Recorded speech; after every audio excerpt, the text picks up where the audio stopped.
This is how we type mass communication. Here I'm again with another video.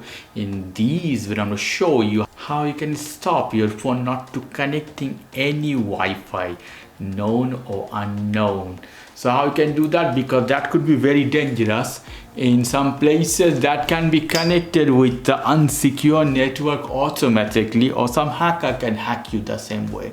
So how you can avoid this problem?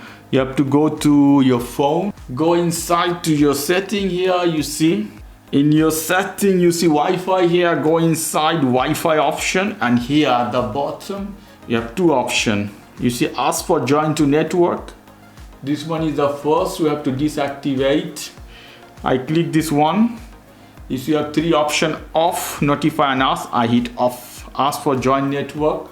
It shouldn't ask you. When you want, you join by yourself.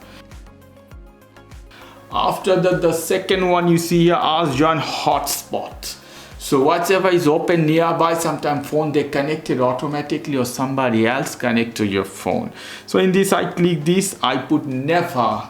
So deactivate all these two options, so it will not connect never to any Wi-Fi, open or close, whatever by itself. Hey guys, if you like this video, please do subscribe to my channel. If you like this segment, please give me a thumbs up. Take care till then, bye bye.